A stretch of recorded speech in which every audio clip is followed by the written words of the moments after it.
Hi, I'm Joey Gonzalez for AgStories. Today's story is about one woman's efforts at running a horse rescue ranch. These horses have been neglected, abused, and abandoned. But here, at the Horse Rescue Ranch, they are in a sense brought back to life. And these rescued horses are then partnered with children who also have suffered abuse and neglect. And together, a powerful bond is formed.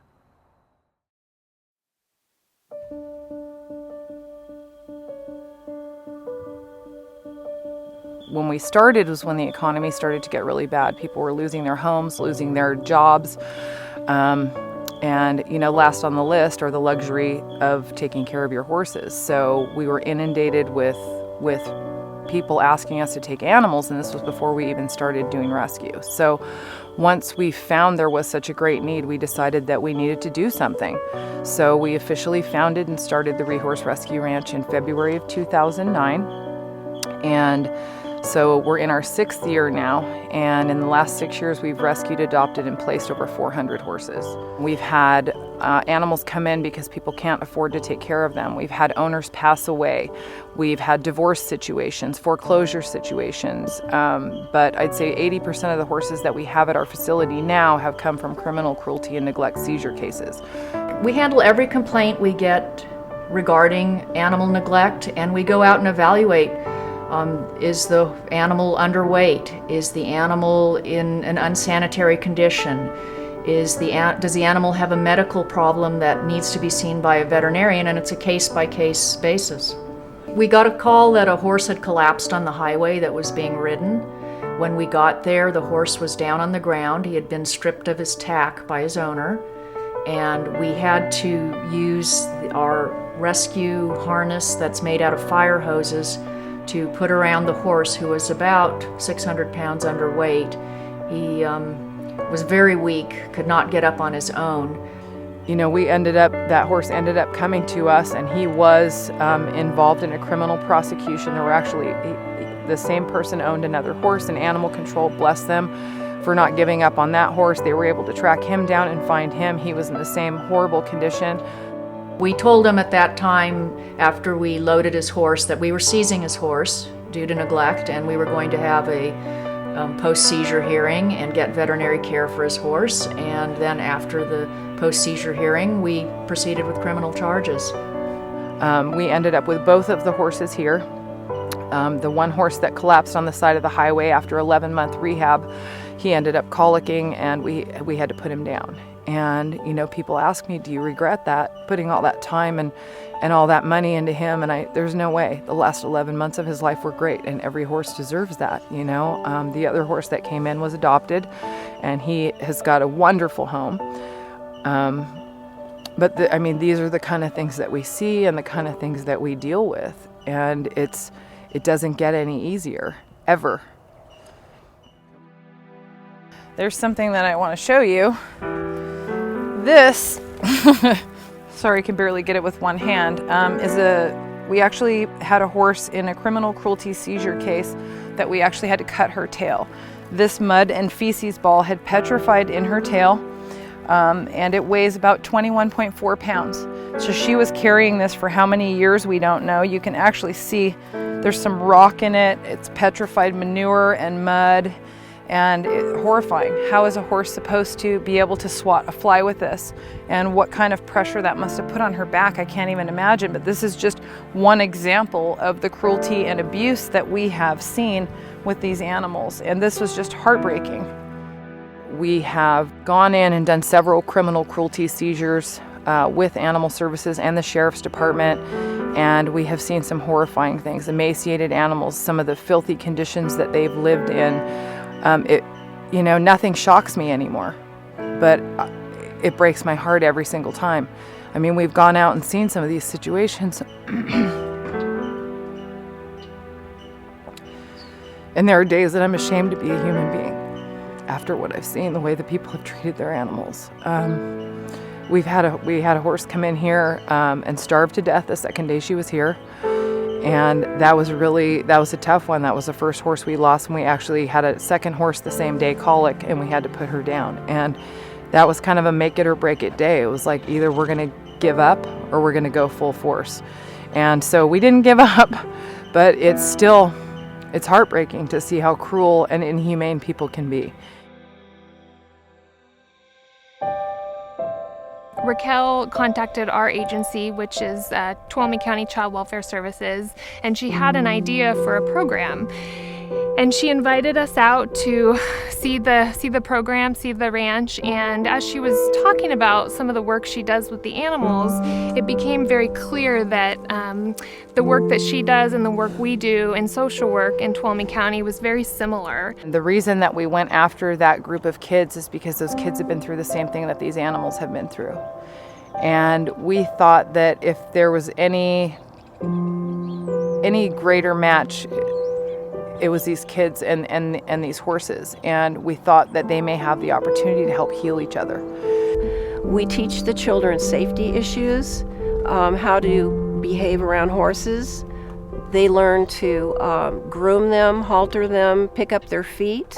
Occasionally we will have a guest veterinarian to come out and teach them about dental care. Some of them come into the program, they're very standoffish and quiet, and they end up, toward the end, they end up happy, more engaging with people and the animals, and it's quite a transformation to see. When they come out here and they do the orientation and they hear some of the animals have been victims of physical abuse also, there's a real power in knowing that there's healing from that. And we've heard kids talk about, well, something like that happened to me, and Max is okay or Sparky's okay, so I know I'm gonna be okay.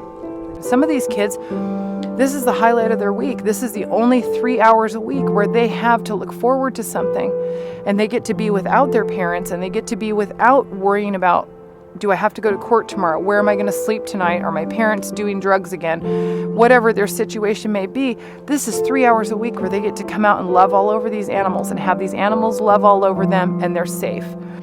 Savannah was one of the first participants in our program, and when she started, she really was at kind of the crossroads, I would say. Had definitely experienced some situations that are not desirable for a kid her age, and I think was really on the border of either taking the right path or taking the wrong path. And she came out here and she got paired up with Rowdy, who was just this amazing animal. I don't think I will ever forget my experience with Rowdy. He was the first true friend I ever had in my life that I actually spent time with, and I was excited to go and just sit there and just be in his presence. I had wrote a letter to Rowdy before he died, and there's pictures in the letter as well, but what I remember from it, it says, I don't know what I'm gonna do without you now that you're gone. All I ever did was around you. You were my friend, and if I ever love anything, I know it's definitely not going to be the way I loved you. It'll be a different kind of love, because I know that together we're one, and again our lives will cross paths again, and I think and I feel and I know that one day we will see each other again.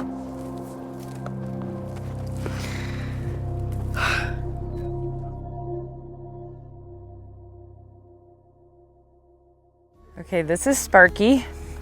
Sparky is our herd elder. He's our oldest horse here at the rescue. He's 38 years old.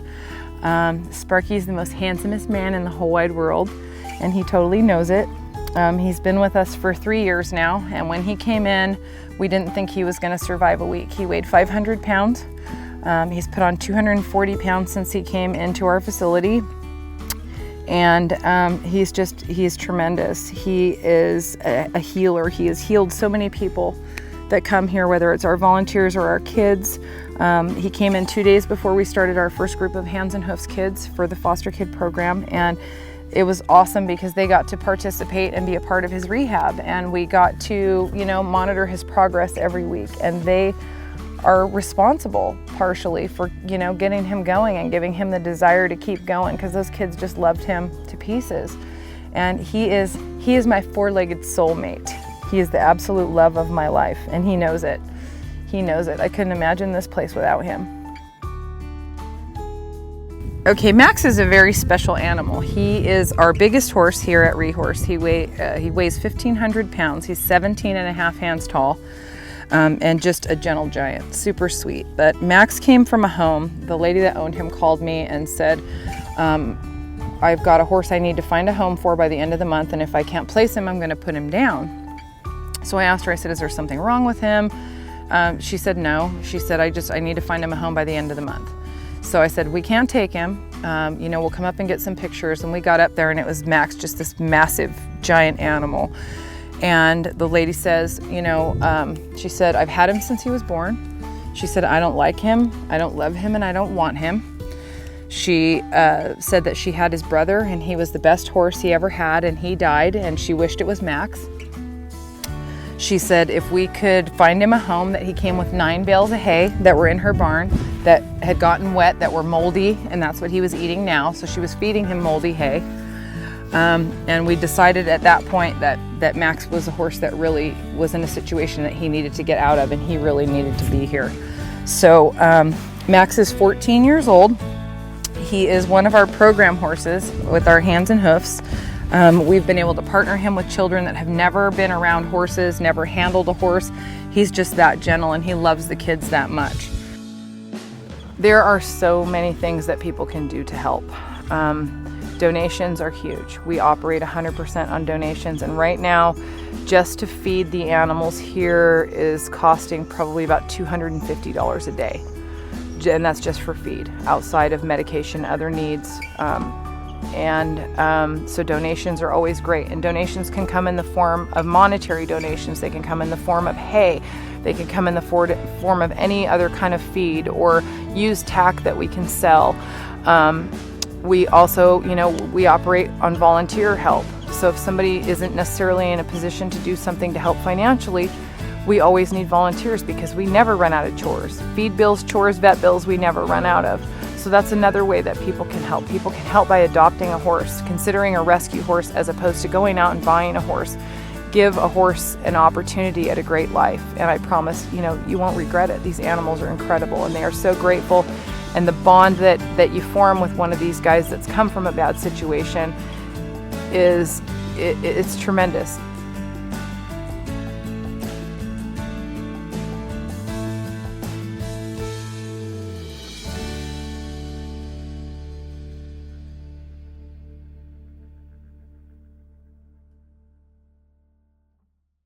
The Rehorse Rescue Ranch, where the key word is love.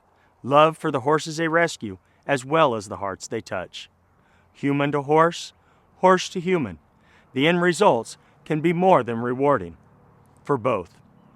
For AgStories, I'm Joey Gonzalez. Thanks for watching. And remember, a little dirt on your hands is a good thing.